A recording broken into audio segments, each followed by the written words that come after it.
Meu irmão me disse: se você não for tomar conta de 4 crianças, nem precisa aparecer. Nossos pais apoiaram ela sem hesitar. Então eu respondi por mensagem: beleza. Então meus $15.000 também não vão aparecer no Natal. Cancelei todas as passagens e reservas deles. Em poucas horas, meu celular explodiu. Tinha acontecido durante o jantar na casa dos meus pais, quando minha irmã soltou a frase que ficou queimando na minha cabeça. Se a Grace não vai cuidar das 4 crianças, então ela não deveria se dar ao trabalho de aparecer no Natal. Ela falou como se estivesse fazendo um brinde. Todo mundo riu. Até meu pai deu uma risadinha, como se fosse uma piada interna. Minha mãe nem levantou os olhos do prato. Não era uma sugestão. Não era uma pergunta. Era uma ordem, dita com naturalidade na frente de toda a família, como se estivesse comentando sobre o clima. Eu fiquei ali, paralisada, mastigando o peru seco e engolindo a raiva. Nem houve um instante de silêncio. Ninguém perguntou o que eu achava. Ninguém hesitou. Era simplesmente: claro que a Grace vai ficar para trás cuidando de 4 crianças menores de 10 anos enquanto o resto de nós sobe a serra e toma vinho na jacuzzi. O pior é que eu paguei a viagem inteira. Cada detalhe: a cabine de luxo, os upgrades dos voos, o aluguel do SUV, os ingressos do teleférico, as massagens no spa, até a entrega das compras gourmet, tudo saiu do meu bolso. $15.000.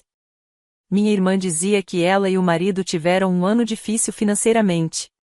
Meu irmão e a namorada tinham acabado de se mudar juntos e não queriam começar o relacionamento com dívidas. E meus pais, como sempre, fingiam que o dinheiro estava curto, mesmo tendo reformado a cozinha pela 2ª vez. Eu ganho bem. Não sou casada, não tenho filhos. Então, todo ano, me fazem sentir culpada até eu bancar a viagem de família inteira porque, você sabe, Grace, você é tão generosa e isso significa tanto para todos nós. Todo ano a mesma frase. E eu caio. Mas isso foi um novo nível de ousadia. Eles queriam que eu pagasse tudo e depois fosse deixada para trás com 4 crianças berrando enquanto eles pegavam meu dinheiro e iam curtir as férias. No Natal. Eu nem seria incluída no esqui, no jantar, na cabine, só no serviço de babá. Como se eu fosse a funcionária contratada. Não falei nada durante o jantar. Fui treinada desde pequena a não criar confusão. Apenas sorri de forma educada, ajudei com a louça, abracei todo mundo e fui para casa. Mas alguma coisa em mim quebrou na volta. Aquilo era diferente. Não era apenas um mal-entendido ou alguém esquecendo de me incluir. Era planejado. Coordenado. E ninguém, nem por um segundo, achou que precisava perguntar se eu concordava. À 1 da manhã, liguei para minha tia. Ela é a única que enxerga as coisas com clareza, que realmente me escuta. Nem precisei explicar tudo. Eles não te merecem, Grace. E com certeza não merecem o seu dinheiro. Então abri o grupo da família, rolei até as mensagens de planejamento cheias de empolgação, os links de itinerário que minha mãe enviava toda animada, e escrevi: beleza. Então meus $15.000 também não vão aparecer no Natal. Depois liguei para a agente de viagens e comecei a desmontar tudo. Cabine, passagens, voos, ingressos de esqui, aluguel do carro, compras. Tudo cancelado, reembolsado, apagado. Eu tinha colocado tudo no meu cartão porque era mais fácil assim. Mais fácil para eles, pelo visto. Eu me recostei e esperei. Não demorou. Minha irmã ligou primeiro 2 vezes. Depois mandou mensagem: que diabos está acontecendo? Aí veio minha mãe: você não pode estar falando sério, Grace. Depois meu irmão: você está arruinando o Natal de todo mundo. Ninguém perguntou por que eu fiz aquilo. Ninguém pediu desculpas. Eles só estavam em pânico porque a viagem grátis deles estava desmoronando. Mas eu estava calma pela primeira vez em anos. Dessa vez, me mexeram com a irmã errada. Na manhã seguinte, eu já tinha mais de 1 dúzia de chamadas perdidas. 3 da minha mãe, 2 do meu pai, 4 da minha irmã, algumas do meu irmão. Até o marido da minha irmã me ligou, coisa que ele nunca faz, a não ser quando envolve bateria de carro ou problemas no Wi-Fi. O grupo da família virou um caos. Minha mãe, Grace, não é hora desse tipo de drama. Podemos conversar. Minha irmã, qual é o seu problema? Você está arruinando tudo. Você precisa de ajuda, sério. Meu pai, o que você fez foi mesquinho e extremamente doloroso. Você é melhor do que isso. Meu irmão ficou quieto, mas a namorada dele decidiu aparecer pela primeira vez com uau, tudo isso por causa de Babette. Faltavam os 3 comentários para eu bloquear ela. Nenhuma pessoa perguntou por que eu estava chateada. Ninguém reconheceu que o que minha irmã disse foi completamente fora de linha. A única preocupação deles era a viagem, os planos, a conveniência que eu sempre oferecia sem reclamar. Não respondi nada. Deixei o silêncio trabalhar. Então, por volta das 2 da tarde, minha mãe tentou consertar. Ligou de novo dizendo que tinham encontrado uma solução. Tradução: remarcaram tudo pelas minhas costas. Cabana diferente, voos mais baratos agora econômicos, não prêmios sem SUV, menos atividades. Aparentemente, todos juntaram um pouco de dinheiro para salvar as férias. Ela disse que ainda gostariam que eu fosse, só para ajudar um pouco com as crianças. Perguntei qual parte de eu não sou a babá ela não tinha entendido. Ela não entendeu mesmo. Disse que eu estava sendo egoísta, que era só por alguns dias, que eu não deveria punir todos por causa de um comentário da minha irmã. Lembrei a ela que eu paguei as últimas 5 férias da família. Ela ficou em silêncio e disse que não queria discutir. Mais tarde, recebi a mensagem formal. Grace, como você claramente não quer fazer parte deste Natal, decidimos que é melhor você ficar em casa. Conversamos no Ano Novo. Com amor, mamãe. E foi isso. Nenhuma responsabilidade, nenhuma desculpa, só um exílio silencioso. Doeu mais do que eu esperava. Não porque eu queria ir. Eu não queria. Doeu pela rapidez com que se viraram contra mim. Assim que parei de ser útil, me descartaram. Como se eu nunca tivesse importado além do que eu financiava. Fiquei olhando aquela mensagem por um bom tempo. Pensei em responder. Pensei em despejar anos de ressentimento acumulado, mas não fiz. Apenas encaminhei para minha tia e escrevi: parece que estou livre no Natal. Ela respondeu em 5 segundos: ótimo. Você vem pra cá e não vai levantar um dedo. A casa dela não é luxuosa. Não tem snowmobile, nem jacuzzi, nem jantar contratado. Mas o Natal dela é de verdade. É acolhedor. A comida é feita em casa. Os presentes têm significado. As pessoas perguntam como você está e realmente esperam a resposta. E ninguém joga 4 crianças em cima de você e ainda chama isso de tradição. Enquanto isso, o caos causado pelo meu cancelamento só crescia. A cabana mais barata não era nem de perto tão boa. Os voos remarcados deixaram eles com 2 conexões. Eles tiveram que aceitar um sedã básico como carro alugado, e o marido da minha irmã não queria dirigir em estrada congelada. A cereja do bolo, o resort estava superlotado e eles perderam as aulas de esqui. Soube de tudo isso pela minha prima Jen. Ela é neutra, detesta drama. No 3º dia, minha irmã teve um colapso no grupo e acusou todo mundo de ser incompetente e ingrato. Minha mãe tentou acalmá-la e meu pai perguntou se não era melhor cancelar tudo. Eles não cancelaram. Foram assim mesmo amargos, estressados e miseráveis. Mas eu não estava lá. Eu estava bebendo cidra na varanda da minha tia, vendo os netos dela decorarem biscoitos e lembrando como era sentir paz. E eu estava longe de terminar. Na manhã da véspera de Natal, acordei com uma mensagem que bateu como uma pedra na janela. As crianças estão perguntando onde a titia Grace está. Sem cumprimento, sem pedido de desculpas, sem reconhecer a ousadia absurda do que ela disse no jantar uma semana antes. Só uma tentativa de me culpar disfarçada de preocupação. Era sempre assim. Minha irmã sempre soube exatamente como enfiar a faca e ainda manter as mãos limpas. As crianças eram, claro, o ângulo perfeito. Não respondi. Virei para o outro lado, desliguei o celular e fiquei olhando para o teto do quarto de hóspedes aconchegante da minha tia. O sol nem tinha nascido direito e eu já ouvia algum prato sendo preparado lá embaixo, o barulho da filha da minha tia tentando vestir os 2 meninos que não queriam colaborar. E, ao fundo, Mariah Carey já estava fazendo sua ronda anual. Nenhuma pressão, nenhuma tensão, nenhum pisar em ovos. Só pessoas que realmente gostavam umas das outras. O Natal da minha tia não é chamativo. Não tem árvore perfeita de Instagram, não tem presente de marca, nem pijamas combinando com estampas especiais. Mas tem calor. Tem tranquilidade. Tem espaço para respirar. Entrei na cozinha e ela me entregou um prato com um rolinho de canela do tamanho da minha cara, e disse: Sua irmã me mandou mensagem ontem também, perguntando que horas você vinha. Pesquei. O que você respondeu? Ela só sorriu. Disse que você já estava em casa. Aquilo me atingiu mais forte do que eu esperava. Casa. Nunca ninguém tinha dito isso sobre mim no Natal. Normalmente, eu estou onde todos precisam que eu esteja num voo, na estrada, num quarto emprestado com uma babá eletrônica ao lado da cama. Mas este ano, eu estava exatamente onde queria estar. Sem crianças para cuidar. Sem tarefas culinárias jogadas em cima de mim de última hora. Sem manipulações disfarçadas de união familiar. Enquanto isso, o grupo da família estava em silêncio. Nenhum Feliz Natal de ninguém. Fui oficialmente ignorada.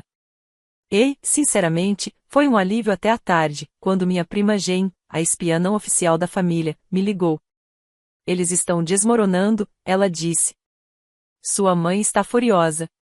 A cabana tem 2 quartos, e o marido da sua irmã está dormindo no carro porque as crianças não param de gritar. A namorada do seu irmão levou um assado vegano, e sua mãe disse que cheirava a meia molhada, agora ela não quer sair do quarto. Seu pai tentou fritar um peru e quase incendiou o deck. Eu precisei mutar o telefone para não cair na risada. Jane continuou. E a sua irmã, ela não disse 2 palavras para ninguém desde que chegaram lá?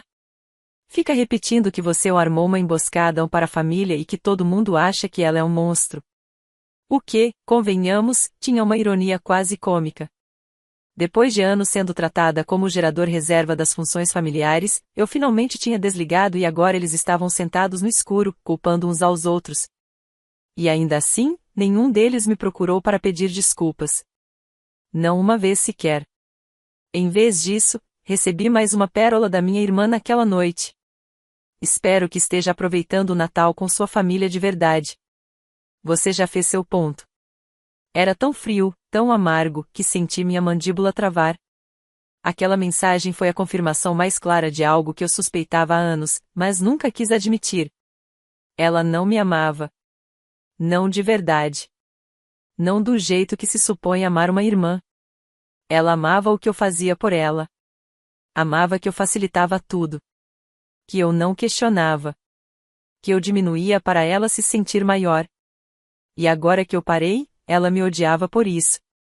Larguei o telefone e fui ajudar os netos da minha tia a se preparar para uma maratona de jogos de tabuleiro. A gente riu, fez bagunça e ficou acordado até meia-noite só conversando. E, pela primeira vez, eu não senti que estava perdendo nada. Na verdade, senti que finalmente tinha parado de perder tudo o que importava. Quando as crianças foram dormir, minha tia me entregou uma taça de vinho e sentou ao meu lado no sofá. Ela ficou 1 minuto em silêncio, olhando para o fogo. Então disse: Eles nunca vão mudar, Grace. Não há menos que alguém faça eles mudarem. Perguntei o que ela queria dizer. Ela me encarou e respondeu: Você sempre protegeu eles das consequências. A vida inteira. Vamos ver como lidam com um pouco de verdade. Eu não pedi mais explicações. Não precisei. O olhar dela dizia que aquilo ainda não tinha acabado. E pela primeira vez na minha vida, eu não estava com medo de perdê-los. No dia 26 de dezembro, eu ainda estava de pijama na cozinha da minha tia, comendo uma fatia de torta de noz pecan e com 0 arrependimentos, quando ela levantou os olhos do celular e disse: Só um aviso, sua irmã talvez te ligue hoje. Pesquei. Por quê? Ela sorriu.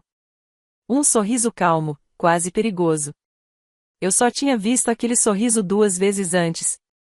Eu mandei algo para ela. Eu congelei. O que você mandou? Ela tomou um gole do café como se fosse nada. Um envelope com uma planilha e uma carta. Larguei a torta. Que tipo de planilha? Ela se levantou, abriu uma gaveta e me entregou uma versão impressa. Organizada. Colorida. Datas indo até 5 anos atrás. Tudo que eu tinha pago, passagens, aluguel de carro, mercado, ingressos, e até aquele Natal de 3 anos atrás, quando eu banquei toda a ceia e os presentes das crianças porque minha irmã disse que estava quebrada e meus pais sem dinheiro por causa da reforma da casa. Total, $47.380. Eu só consegui encarar os números. Eu nem tinha noção de que era tanto. Você guardou tudo isso? Perguntei. Ela deu de ombros. Você me mandava os recibos.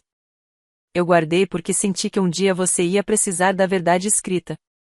E como eles não querem ouvir de você, achei melhor mandar de um jeito que não pudessem ignorar.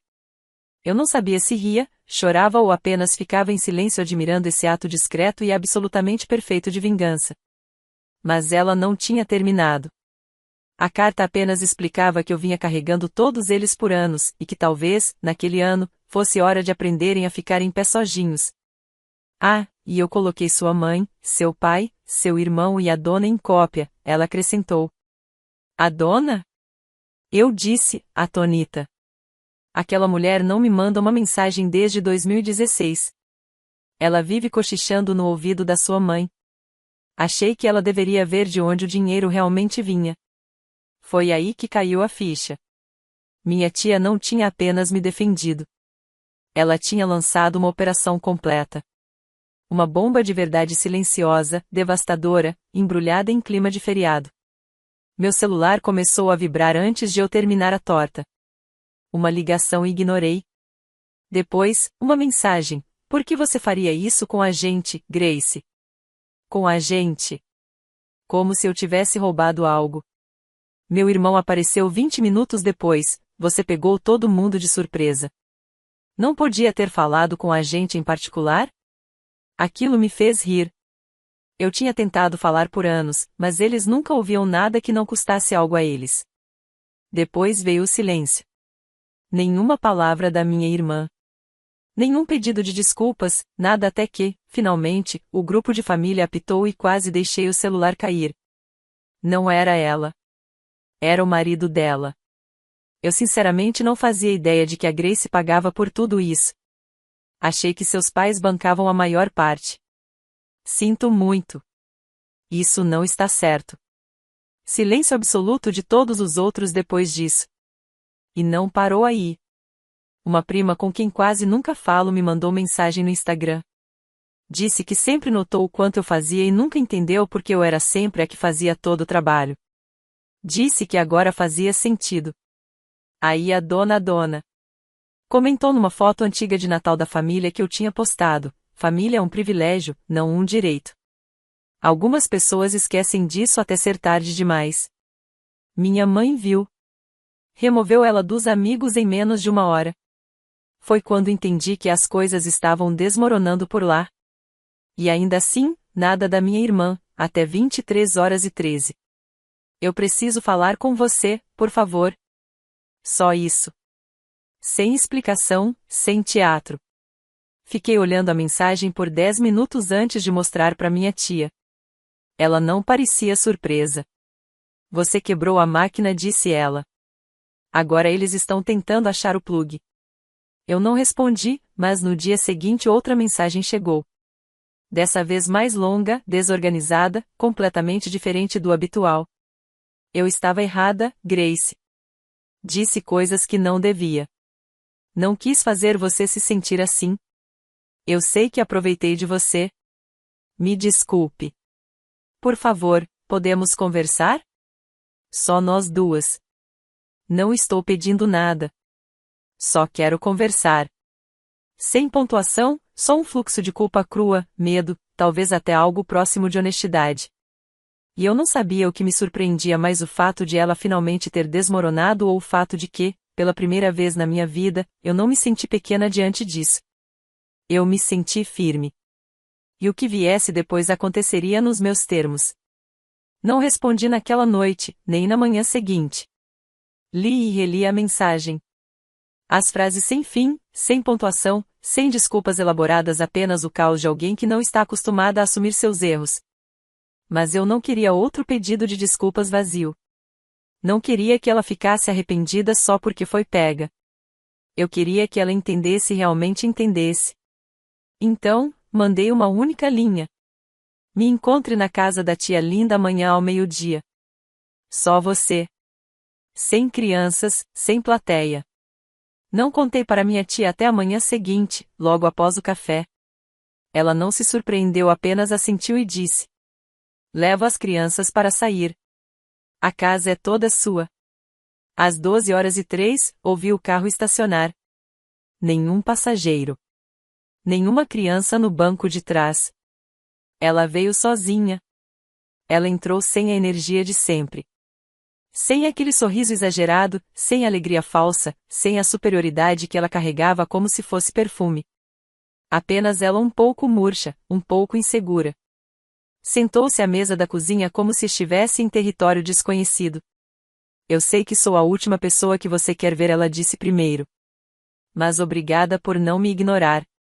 Fiquei em silêncio. Deixei que ela falasse. Eu estava errada. Em tudo. O que eu disse no jantar, como eu disse, a forma como te tratei por anos. Eu nem percebia o quanto isso ia fundo até ver aquela planilha. Ela soltou um suspiro forte. Eu não conseguia acreditar.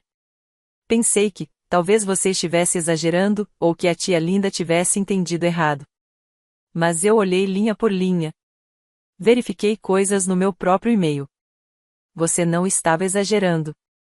Ela balançou a cabeça. É nojento o jeito que a gente te usou. Que eu te usei.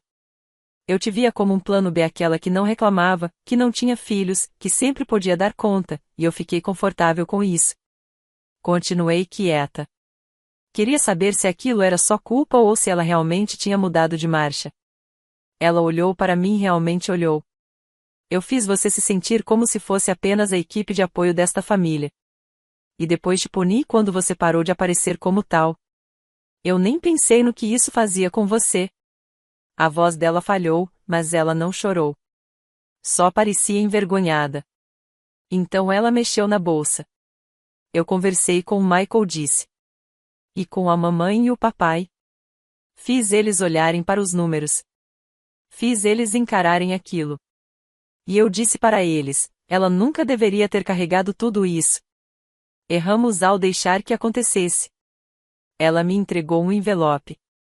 Dentro, havia um cheque. Não era o valor completo, nem perto disso, mas era mais do que eu esperava. Ela tinha começado a me pagar voluntariamente. Olhei para ela e ela assentiu. Não é tudo, mas é o que conseguimos juntar rápido. Eu vou fazer mais. Não espero que você me perdoe agora. Eu só precisava que você soubesse. Eu vejo agora. Vejo tudo. Foi como se uma placa tectônica tivesse se movido debaixo da família. Eu não peguei o cheque. Ainda não. Deixei ali sobre a mesa, entre nós, como prova de uma rachadura na armadura dela. Você precisa entender uma coisa, eu disse. Eu não estou com raiva porque vocês se apoiaram em mim. Estou com raiva porque ninguém nunca perguntou se eu queria ser apoiada. Nunca foi uma escolha. Eu era obrigada a dar, e quando parei, fui punida. Ela assentiu. Eu sei. Eu senti na hora em que você se afastou. E, para ser sincera, fiquei com medo, porque percebi o quanto a gente tinha construído em cima do seu apoio. E sem ele, a gente desmoronou. Ficamos em silêncio por um tempo. Não um silêncio estranho, só aquele tipo de silêncio que preenche o espaço depois que algo pesado é dito. Antes de ir embora, ela olhou para trás e disse: eu sinto sua falta, Grace. Não da ajuda, não do dinheiro. De você. Aquilo pesou mais do que o pedido de desculpas. 2 horas depois, meu telefone vibrou de novo. Grace, sua mãe, seu pai e eu gostaríamos de passar aí. Só uma visita. Sem pressão. Mostrei a mensagem para minha tia. Ela não ficou surpresa. Só disse: ótimo. Agora deixa eles fazerem o trabalho. E, pela primeira vez, eu concordei. Eles chegaram perto do meio-dia. Meus pais, só os dois. Sem entrada triunfal, sem travessa de comida, sem sorrisos exagerados para compensar alguma coisa. Por uns bons 5 minutos, ficaram sentados no carro, olhando fixamente para frente, como se estivessem debatendo se deveriam entrar de fato. Finalmente caminharam juntos até a porta. Minha mãe bateu. Meu pai ficou atrás dela, segurando as mãos como se não soubesse o que fazer com elas. Abri a porta, mas não os convidei para entrar. Ao darem um passo para trás, eles pareciam diferentes. Não exatamente mais velhos, apenas menores, como pessoas que finalmente começaram a perceber que o alicerce onde construíram a família não era tão sólido quanto imaginavam. Sentamos à mesa da cozinha, a mesma onde minha irmã havia se desculpado no dia anterior. Ninguém falou por um bom tempo. Então meu pai começou. Sua irmã nos contou o que você disse, sobre como tem carregado todo mundo nas costas. Ele olhou nos meus olhos e depois desviou o olhar. Aquilo foi novidade. A voz da minha mãe falhou antes mesmo de terminar a primeira frase. Nós não vimos, Grace. E não quero dizer que não acreditamos em você, quero dizer que nós nunca sequer olhamos. Fiquei em silêncio. Deixei o peso daquilo cair onde precisava. Ficamos preguiçosos, meu pai continuou. Começamos a te tratar como a solução de todo problema. Dinheiro, planejamento, cuidar das crianças, tudo. E quando você parou, tratamos como uma traição. Mas não foi. Você só colocou um limite que deveríamos ter enxergado anos atrás. Minha mãe assentiu, os olhos vermelhos. Eu achava que éramos próximas. Eu realmente acreditava nisso. Mas acho que estávamos só, confortáveis. Essa palavra ficou martelando na minha cabeça. Confortáveis. Eles estavam confortáveis enquanto eu estava exausta. Confortáveis enquanto eu pagava contas, carregava peso emocional, apagava incêndios em cada desastre de feriado. Confortáveis enquanto eu perdia minha própria vida, minha própria paz, tentando manter a deles inteira. Eu devia ter falado algo antes, eu disse. Mas toda vez que eu tentava, era sempre a mesma coisa: não faça cena, Grace. Não estrague a viagem. Não começa. Então eu parei de dizer qualquer coisa. Meu pai olhou para baixo, assentindo devagar. Minha mãe enxugou o rosto. Eu sei que você não nos deve nada, ela disse. Mas preciso que saiba de algo: você nunca foi a última opção, Grace. Você era a cola. E nós abusamos disso. Demorei tudo o que tinha dentro de mim para não desabar com aquela frase. Ela tirou um envelope da bolsa e colocou na minha frente. Sua irmã nos deu a planilha. Passamos linha por linha. Não é tudo, mas é um começo. Nós vamos consertar isso. O envelope parecia pesado. Não o abri. Não estou procurando reembolso, eu disse. Estou procurando mudança. Você tem, meu pai respondeu. E, pela primeira vez, eu acreditei nele. Ficamos em silêncio depois disso. Ninguém tentando arrumar o momento. Nenhuma risada forçada. Só silêncio. Silêncio honesto. Antes de irem embora, minha mãe se levantou e disse: Gostaríamos de te ver no ano novo. Só um jantar. Só você. Sem planos, sem pressão. Você não precisa decidir agora. Eles saíram, e eu fechei a porta atrás deles. Sem raiva, sem alívio, só firmeza. Naquela noite, minha tia e eu fizemos sanduíches de queijo na chapa e assistimos a um filme bobo dos anos 90. No meio do filme, ela me passou uma taça de vinho e disse: Sabe, eu esperei anos para alguém explodir essa tampa dessa família. Eu ri. Você podia ter feito isso. Ela levantou a sobrancelha. Eu podia, mas sempre ia significar mais vindo de você. Ela tinha razão. Passei tanto tempo achando que ficar quieta me deixava forte, mas não deixava. Falar deixava. Dizer não deixava. Soltar o medo de ser a ovelha negra, a difícil, a sensível demais. Foi isso que finalmente me trouxe paz. Na manhã seguinte, acordei com uma foto enviada pela minha irmã. Os 4 filhos dela segurando um cartaz enorme de papel colorido escrito: "A gente sente sua falta, tia Grace. Vem brincar logo." Sem manipulação, sem cobrança, só letra infantil e corações tortos. E pela primeira vez em anos, não senti que me queriam porque eu era útil, senti que me queriam porque eu era eu. Esse Natal não veio com presentes. Veio com clareza, com limites traçados, com muros reconstruídos mais fortes e com um tipo de honestidade que finalmente teve espaço para respirar. Não foi perfeito. Mas foi melhor.